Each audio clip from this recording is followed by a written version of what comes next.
Pernah ngitungin belum? Kamu nyekrol medsos itu berapa lama? Total ya, seharian. Menurut survei, orang Indonesia ngabisin waktu kurang lebih 3 jam per hari scrolling medsos. Nggak kerasa ya? Apalagi yang pada suka ngegame. Wah, ada game namanya The Sims.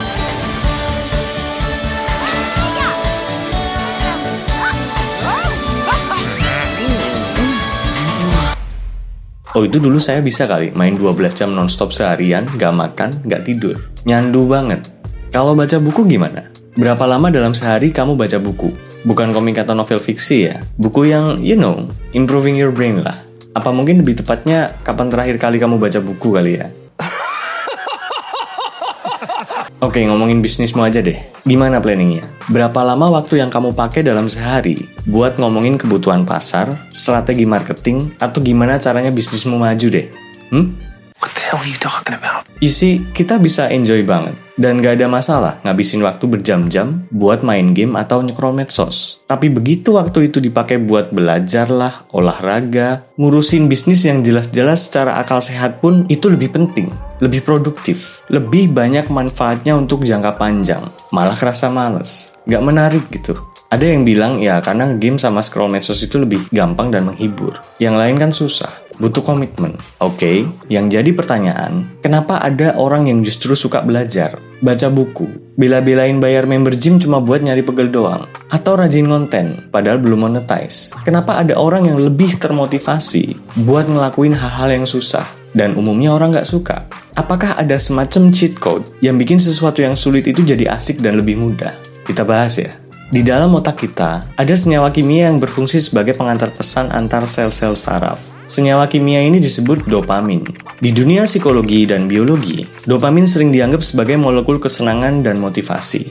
Dopamin inilah yang membuat kita menginginkan sesuatu. Dan dari keinginan itu, muncullah motivasi untuk bangkit dan melakukan sesuatu. Gimana caranya dopamin dihasilkan? It's pretty simple. Kamu makan makanan kesukaanmu, dapat dopamin. Hangout ketawa ke TV bareng temenmu, dapat dopamin. Chattingan sama gebetanmu tuh, dapat dopamin. Pokoknya segala macam aktivitas dan pengalaman yang kita anggap menyenangkan atau berharga bisa memicu produksi dopamin. Kalau dopamin yang dihasilkan sedikit, kamu nggak akan punya banyak motivasi untuk melakukan sesuatu. Kalau dopamin yang dihasilkan banyak, otakmu akan menginginkan lebih. Kamu akan termotivasi untuk mengulangi hal yang sama terus-menerus. Tapi masalahnya, dopamin ini nggak peduli yang kamu lakukan itu baik apa buruk, untung atau merugikan. Selama itu menyenangkan, dia akan terus muncul. Dan ketika produksi dopamin ini berlebihan, yang terjadi, kamu akan kecanduan. Sekarang kamu tahu kenapa orang nggak bisa lepas dari HP mereka. Scrolling medsos, kecanduan game, makan junk food, nonton bokep, pakai narkoboy, dan lain-lain. Dan karena pelepasan dopamin tertinggi ini terjadi saat kamu mendapatkan reward secara acak, itu juga yang jadi alasan kenapa orang kecanduan judi online. Meskipun dia udah habis uang banyak, jual ini itu, utang sana-sini, dia tetap berharap mendapatkan hadiah yang lebih besar, walaupun nggak tahu kapan. Inilah yang terjadi di era yang serba digital ini. Otak kita dibanjiri dopamin dengan jumlah yang nggak wajar, setiap hari, tanpa sadar. Mungkin ada dari kamu yang berpikir, lah terus kenapa? Gua nggak ngerasa dirugikan kok. Betul, tapi nggak bener. Tubuh kita punya sistem biologis, namanya homeostasis. Fungsinya menjaga kondisi fisik dan kimia internal tetap seimbang. Setiap kali terjadi ketidakseimbangan, tubuh kita beradaptasi. Contoh, kalau cuaca lagi dingin, suhu tubuh kita turun. Terus kita mulai menggigil untuk menghasilkan panas dan menghangatkan tubuh. Tapi kalau cuacanya panas, suhu tubuh kita naik dan kita keringetan untuk mengeluarkan panas itu. Intinya apapun yang terjadi, tubuh kita akan selalu berusaha menjaga temperatur badan di 36-37 derajat, suhu yang normal lah. Tapi ternyata ada cara lain agar homeostasis bekerja, yaitu melalui toleransi. Misal ada orang nggak pernah minum alkohol. Sekalinya minum, pasti cepat mabuk. Tapi orang yang sering minum, harus minum lebih banyak. Karena toleransi tubuh mereka ke alkohol itu udah tinggi. Ini juga alasannya, kenapa tukang ngopi itu kadang bilang, gue ngopi berapa gelas pun tidur ya, tidur aja. Ya karena badannya udah terbiasa dan kurang sensitif sama efeknya. Dan kamu tahu yang lebih parah? Orang yang kecanduan nonton bokep akan mengalami overstimulus. Otaknya bisa rusak, kena gangguan mental. Dan kalau dia udah married, kemungkinan besar kehidupan rumah tangganya akan bermasalah. Tapi kita nggak akan bahas perbokepan ini di sini ya. Lain kali aja lah. Intinya homeostasis dan dopamin itu sangat berkaitan. Karena tubuhmu berusaha menjaga keseimbangan, jadi dia akan menurunkan jumlah reseptor dopamin. Dan ketika otakmu terbiasa dengan kadar dopamin yang tinggi, level yang tinggi itu jadi standar normal baru buat kamu. Masih ngerasa nggak dirugikan? Ini bisa jadi masalah besar. Karena hal-hal yang nggak menghasilkan dopamin dalam jumlah banyak, jadi nggak menarik. Akan lebih sulit memotivasi diri untuk melakukan sesuatu. Rasanya boring, jenuh, nggak menarik lah. Sekarang terjawab kan, kenapa orang lebih suka nge-game, nge-scroll medsos, dibanding belajar atau kerja? Main game bikin kita seneng, nyaman, karena mengeluarkan banyak dopamin. Kerja atau baca buku, dopaminnya sedikit. Pecandu narkoba akan sangat tersiksa ketika mereka pengen berhenti. Toleransi dopamin mereka udah terlalu tinggi, jadi susah untuk menyeimbangkan ke kehidupan normal. Dan ini nggak cuma berlaku buat yang kecanduan narkoba ya. Kecanduan alkohol, kecanduan game, kecanduan medsos, kecanduan bokep, apapun kegiatan yang menyebabkan kecanduan dan membuat toleransi dopamin terlalu tinggi akan menjadikan seseorang nggak bisa menikmati aktivitas dengan dopamin rendah. Solusinya, dopamin detox. Detoksifikasi adalah proses untuk mengeluarkan racun dari dalam tubuh. Setidaknya dari apa yang udah kita obrolin tadi, sekarang kamu punya gambaran tentang apa itu dopamin detox. Yang perlu kamu lakukan adalah menyisakan 1 hari, di mana kamu akan menghindari semua aktivitas yang merangsang produksi dopamin dalam jumlah tinggi. Kamu akan berhenti membanjiri otakmu dengan dopamin dan membiarkan reseptor dopaminmu pulih. Tapi disclaimer dulu, kalau kamu udah kecanduan parah, saran saya cari bantuan profesional. Karena kamu mungkin udah ketergantungan secara fisik dan psikologis. Dan saya nggak pengen kamu mengalami gejala yang lebih parah lagi. Oke? Kembali ke proses detox. Selama 1 hari penuh, kamu akan berusaha untuk tidak bersenang-senang. Kamu nggak boleh pegang HP, nggak boleh nyalain laptop, nggak internetan, nggak boleh nonton TV, nggak pakai gadget apapun. No music, no masturbasi, no junk food, no nothing. Intinya kamu akan menghilangkan semua sumber kesenangan selama sehari penuh. Kamu akan berdamai dengan rasa bosan. And believe me, akan sangat-sangat membosankan.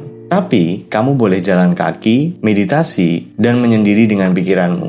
Renungkan hidup dan tujuanmu. Kalau ada ide muncul, tulis. Jangan di komputer atau di HP, tapi di selembar kertas fisik. Mungkin kedengarannya susah, berat. Tapi kalau kamu pengen hasil yang ekstrim dan cepat, ya kamu harus mau bertindak ekstrim juga. Kamu mungkin penasaran, masa iya bisa berhasil? Bayangin gini, misal tiap hari, tiap kali makan, kamu makan di restoran mewah yang paling enak di tempat tinggalmu. Menunya udah pasti the best in town lah. Bahkan air putihnya aja bukan air putih biasa. Tulisannya mineral water, langsung diambil dari kaki gunung Wakanda. Tapi lama-kelamaan, menu-menu mewah itu akan jadi hal yang biasa buat kamu. Kalau ada orang nawarin kamu makan nasi, tempe orek, sama air putih doang, kamu mungkin nolak. Sorry, air putih biasa, mutah gue. Karena rasanya pasti nggak seenak makanan di restoran yang biasa kamu makan. Tapi, kalau kamu tiba-tiba terdampar di antah berantah, nggak ada duit dan sangat kelaparan, makan nasi garam aja doyan pasti. Nah, itulah yang dilakukan oleh dopamin detox. Dia membuatmu kekurangan semua kesenangan yang biasanya kamu dapat. Akibatnya, aktivitas yang kurang memuaskan jadi lebih menarik. Singkatnya, dopamin detox bekerja pada saat kamu ngerasain bosan yang luar biasa, sampai hal-hal yang membosankan jadi lebih menarik, lebih menyenangkan. Gimana? Gampang kan ya?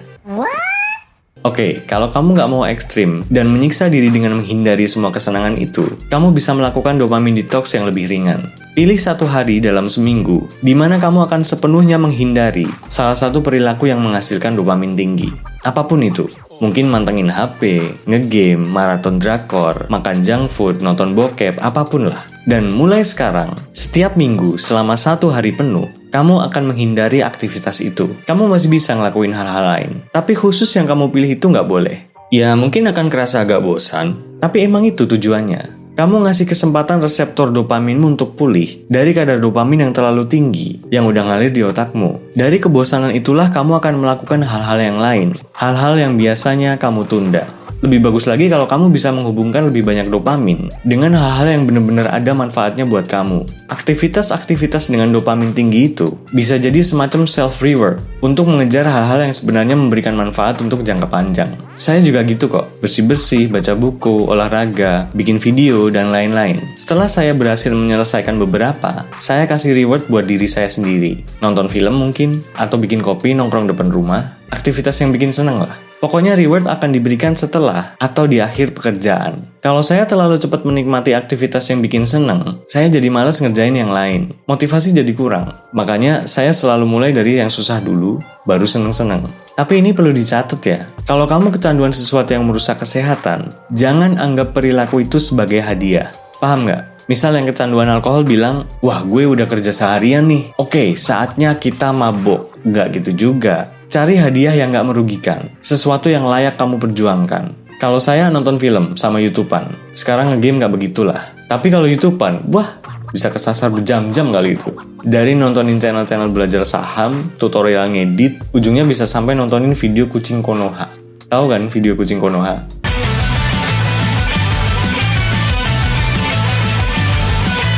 Itulah kenapa saya pakai sistem ini, biar bisa ngontrol kecanduan saya. Tapi jangan salah, meskipun pakai sistem ini, tetap ada hari-hari di mana saya benar-benar menjauh dari aktivitas yang bikin dopamin tinggi. Sebenarnya sangat memungkinkan untuk membuat hal-hal yang sulit terasa lebih mudah. Tapi ketika otakmu terus-menerus dibanjiri dopamin, kamu jadi nggak terlalu bersemangat untuk melakukan hal-hal yang lebih bermanfaat dan harusnya dilakukan. Makanya kamu perlu batasi nge-scroll, makan junk food, apapun lah yang ngeluarin dopamin tinggi. Saya jamin totally worth it. So, kalau kamu punya masalah motivasi, kamu bisa coba mendetoks dopamin di otakmu secepatnya. Jauhkan diri dari jumlah dopamin yang nggak alami. Atau setidaknya dikurangilah, sedikit demi sedikit. Dopamin itu baik kok, karena itu yang memotivasi kita untuk mencapai tujuan dan memperbaiki diri. Tapi tergantung kamu dapat dopamin itu dari mana. Apakah dari hal-hal yang nggak bermanfaat, atau dari kerja keras untuk mencapai tujuan jangka panjangmu.